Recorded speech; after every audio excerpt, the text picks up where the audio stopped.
Ooh, hello everyone, Morten Ostad here. Welcome to my channel. Today I am picking up on a thread that was started by Chris Propfe, Musically Obsessed. He did a thread where, I suppose, Halloween and blood is involved. Halloween, as far as I've been able to understand, I am after all a Norwegian. We don't do American holidays, do we? Is some sort of thing that starts around July with lots of YouTubers going to amusement parks and various places like that, and go through corridors with people pretending to be monsters, throwing them at them, and then it escalates into people going to huge stores, chain stores like Target, buying massively, I assume, is Chinese-produced skeletons for hundreds and hundreds of dollars, some of them moving, and dumping them in their yard, sometimes lighting them up or putting them in what is assumed to be scary positions. And it culminates in, I think, this month with people sending their children out into the streets to beg for food, I think. Anyway, Chris wanted us to show some records that were somehow related to blood. Now, it could be the band's name, it could be an album title, or a song title, or even in a song. And I think he showed us the name of the thread comes from an album by was it the band Exodus, where Kirk Hammett was a member before he joined some American Danish combo called Metallica, I think it was. And anyhow, I spent some time yesterday trying to do this thread from a Scandinavian point of view. I thought, okay, I'll show 5 or 6 records, and they will all be Scandinavian, or maybe even Nord. No, I don't have any records for Finland. But I met a snag, and the snag was that some of the Swedish titles I found weren't on the records that I actually had, or they were on CDs, and I wanted to do this on vinyl. And as far as Danish, I couldn't find anything. Norwegian, I found lots of references to blood for some reason. So my one leftover from that is this third album by Aha, which is a Norwegian band with Morten, not me, but Morten Harket, and it has a song title called "The Blood That Moves the Body." It's the second track there. Funny old album. It's their most sort of teeny poppy sounding album in a way, after their 2 previous albums, which are, legends. It's also the one that contains the track from their James Bond contribution, The Living Daylights. Next, we travel all the way down to Australia. I've shown this record a few times now, but it's a wonderful record, and the title, it does coincide with this thread. This is Leonardo's Bride with Angel Blood. So there you are. Blood of Angel. This was their first album. Came out in 1997, and it contained the massive, in Australia, hit Even When I'm Sleeping. And I love this album. I love the singer. She's wonderful, etc. Next up, we have, is it the 4th solo album by Jerry Cantrell. And this is, I really like this album.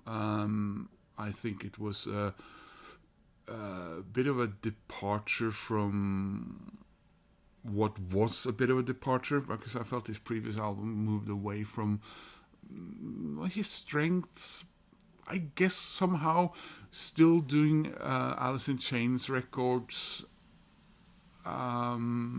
He felt like anything, his solo albums also sound like maybe Alice in Chains records, but in this album I think he moved back to his strengths, and it's a really strong album. I was really disappointed that I couldn't get a copy with the red on it, and the red vinyl would have been perfect, but this is the only one that anyone here in Norway had. So this is I Want Blood. Great album. Highly recommend. From Australia, of course, we can't, as I said many times, you can't have a Morton video without going to Wales. And this is Manic Street Preachers. This is a 20th anniversary edition. I have a couple of these. This is Lifeblood. And, you can see here. This body part is only visible with the blood on it. And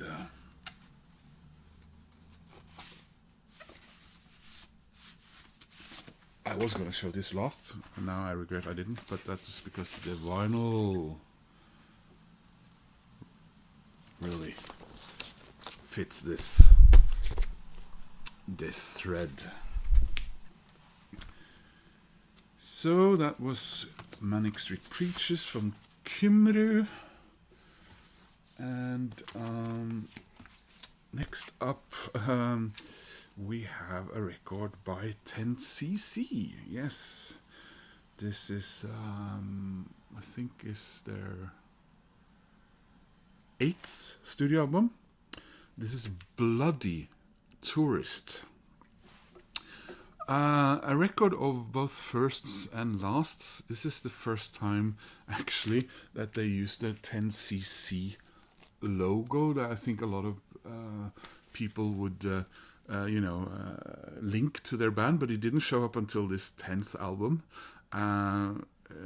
It's a Hypnosis cover. It was apparently first offered to Genesis, who didn't want to use it, and this is the first time after two of their members left the band. 10cc went on as a duo, but they got other members for the touring, and then when this album came out, all the other members were now fully fledged members of the band. It's the first time we get vocal contributions from people who weren't that core 4 members. And what was the other thing I read about this? It's also the first time where Stewart and Goldman actually wrote songs separately. So that was maybe a sign of things coming around, happening later. This was also their last big seller and their last big hit with the Dreadlock Holiday. And finally, if any record looks like and fits in with the Halloween season, it's got to be Slayer's 3rd album, or all of them really. This is my only Slayer album. Rain in Blood. It came out around the time when Megadeth, of course, had their Peace Cells. You had Anthrax. What was that? Their 3rd album, and of course Master of Puppets. All albums that solidified, these bands' sound, as people will kind of go back and remember them for the thrash metal era. Rick Rubin being the producer and very much, I suppose, the instigator of this sound and the success that Slayer reaped, for use of a good word here, with this record. And I like this record, and I've been meaning to get more by Slayer. Slayer, for me, like Anthrax, are as opposed to Megadeth and Metallica, are bands that I admire, and I really always wanted to get into them. But I found find their music at times quite harsh. Although, yeah, it's tough and intriguing, but there's this pushback when you listen to it. For me, anyway. So that was Blood. That was for Chris Propfe. Please join his thread. I will now go look at other people's contribution to this thread and maybe leave some links. I will leave a link to Chris Propfe's channel. And if you do celebrate, this Halloween thing, I hope you do so sensibly and you have fun and you eat a lot of nice candy and junk and all that stuff that hopefully makes you happy. And the most Halloween type picture I could come up with, I think, is of course my favorite Iron Maiden album cover, Killers, and that's why I wore this for you, Chris. Take care, guys. Bye bye. Bye bye.